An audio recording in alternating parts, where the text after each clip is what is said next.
Video game untuk anak, gamer anak, apakah masih ada?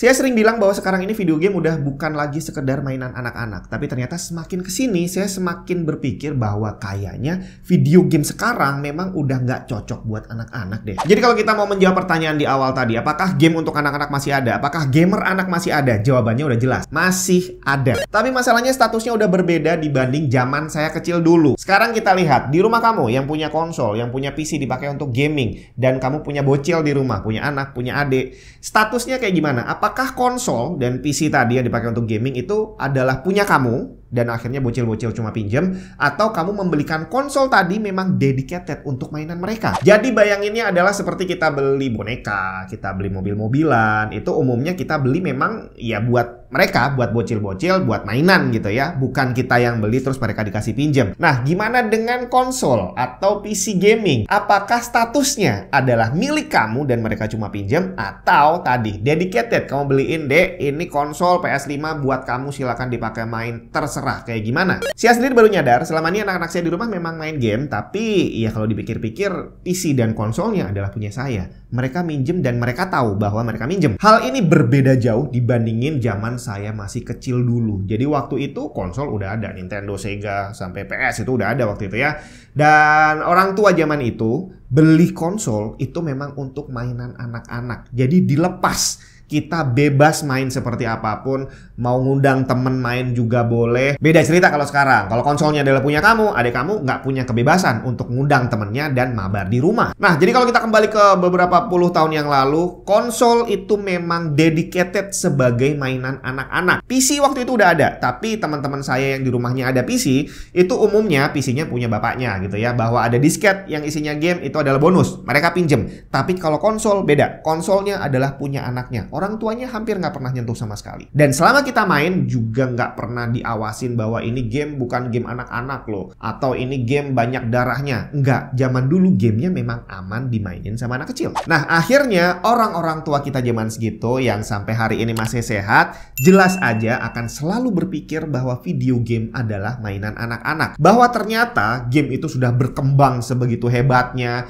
dan sekarang malah sebagian besar game mungkin nggak cocok buat anak-anak. Mereka nggak tahu, dan mereka mungkin nggak mau tahu juga. Yang mereka tahu adalah konsol, video game adalah mainan anak-anak. Udah, kelar. Akhirnya, banyak sekali generasi tua yang tidak siap dengan dampak negatif dari video game yang tidak seharusnya dimainkan oleh anak-anak, tapi ternyata dimainin juga. Bayangin aja, di rentalan PS bre, anak-anak kecil main GTA 5 dan mereka sambil ketawa-ketawa nembakin kepala orang. Itu serem loh. Nah, tapi pertanyaan selanjutnya, apakah benar bahwa sekarang itu video game udah beralih menjadi permainan orang dewasa dan bukan lagi menjadi mainan anak-anak? Kita lihat data dari explodingtopics.com. Diperkirakan pasar game saat ini punya valuation mencapai 282 miliar US dollar. Tapi data yang kita butuhkan adalah tentang usia gamernya. Kita lihat, secara global jumlah gamer saat ini diperkirakan udah lebih dari 3 miliar orang. Dan di tahun 2024 diperkirakan akan mencapai 3,32 miliar. Dan yang mantap, hampir setengahnya berasal dari Asia. Cuma Indonesia sepertinya tidak menyumbang sebanyak itu. Sekarang soal usia, ternyata 80% gamer berusia lebih dari 18 tahun, di mana jumlah terbanyak adalah antara 18 sampai 34 tahun. Sayangnya tidak disebutkan detail under 18 tahun itu berapa usianya. Tapi karena persentasenya cuma 20%, dan kalau kita ibaratkan itu dibagi antara umur 5 sampai 17 tahun, berarti kemungkinan besar gamer yang umurnya di bawah 10 tahun itu jumlahnya sedikit sekali. Dari data ini kita bisa lihat bahwa setiap tahunnya jumlah gamer itu semakin bertambah, tapi didominasi oleh orang dengan usia 18 sampai 54 tahun. Nah, gimana kalau kita bicara khusus tentang konsol? Karena konsol ini adalah yang selalu dianggap sama orang tua kita sebagai mainan anak-anak. Data hilang bisa terjadi tanpa peringatan. Nggak perlu nunggu storage rusak. Bisa aja error, nggak sengaja kehapus atau kena virus.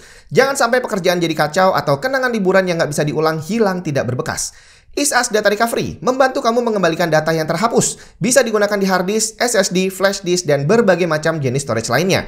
Serta mensupport berbagai macam format file yang hilang karena banyak sebab. Cek link di deskripsi dan nikmati gratis recover data up to 2 GB.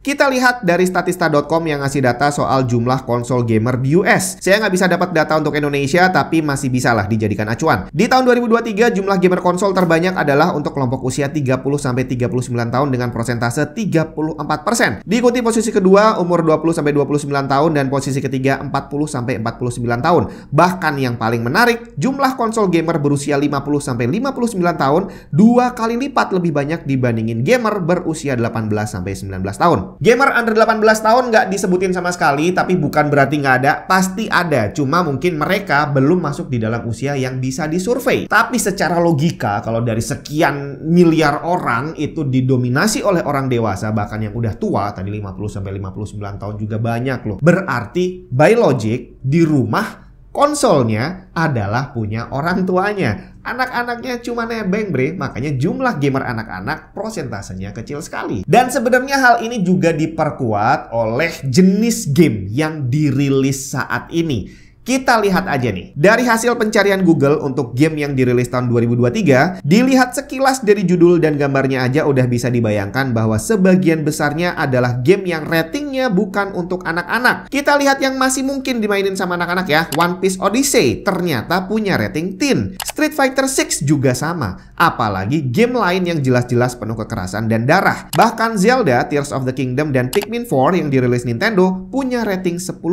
Artinya, bahkan untuk konsol yang memang ramah anak Nintendo, game yang dirilis tahun 2023 aja untuk anak yang usianya lebih dari 10 tahun. Jadi sekarang ini kalau kita melepas anak-anak atau adik kita untuk main video game tanpa pengawasan, resikonya sangat tinggi sekali. Dan sekali lagi hal ini sangat bertolak belakang dibandingin saat saya masih kecil dulu. Jadi zamannya Nintendo, Sega, Super Nintendo, sampai PlayStation, itu gamenya masih relatif aman dimainin sama anak-anak. Super Mario Brothers, Sonic, terus apa lagi Mario Kart zaman itu aman bre, gak usah diawasin juga gak masalah karena tidak ada konten yang berbahaya untuk anak kecil. Nah, sekarang kalau kita kembali ke yang ngumpul di sini aja, sebenarnya kita termasuk yang mana? Apakah kita termasuk orang yang memiliki konsolnya dan anak-anak kita, adik-adik kita cuma pinjem, atau kita termasuk orang yang membelikan konsol hanya sebagai mainan mereka?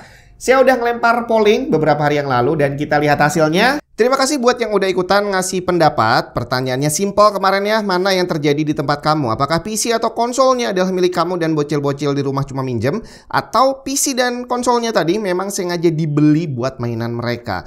Dari 3.000 lebih vote yang masuk, 90% ternyata memilih opsi pertama, bahwa konsol atau PC-nya adalah milik kita selaku orang dewasa dan bocil di rumah cuma pinjem doang. Ada yang masih bingung dengan arah pertanyaannya dan nge-share cerita bahwa konsolnya atau PC-nya dipakai bersama. Tapi di sini konteksnya yang saya maksud bukan tentang pemakaiannya, bukan tentang siapa aja yang boleh pakai, tapi ownership-nya, siapa pemilik barangnya. Dan 90% mengkonfirmasi bahwa konsol atau PC-nya bukan milik anak-anak. Nah, dari sini sadar atau nggak sadar, kita sebenarnya udah tahu bahwa video game itu udah bukan lagi mainan anak-anak. Mungkin alasan kita bukan tentang kontennya, mungkin bukan tentang jenis gamenya, tapi ada juga yang beralasan tentang harganya, bahwa PS5 itu harganya mahal banget. Jadi kalau kita beliin konsolnya buat anak kecil dan dilepas gitu aja, kayaknya nggak mungkin deh. Rusak ya bisa ribet nanti ya. Belum lagi harga gamenya juga mahal-mahal bre. Dan akhirnya pasar video game pun juga akan mengikuti kita. Karena sebagian besar penggunanya adalah orang dewasa, akhirnya para developer game juga lebih mengutamakan memproduksi game untuk orang yang sudah dewasa. Pengecualian Nintendo yang sampai hari ini masih tetap konsisten bikin game-game yang masih ramah anak-anak, walaupun banyak game mereka yang juga ratingnya dewasa. Jadi walaupun pakai Nintendo, ya kita masih tetap harus lakukan pengawasan yang benar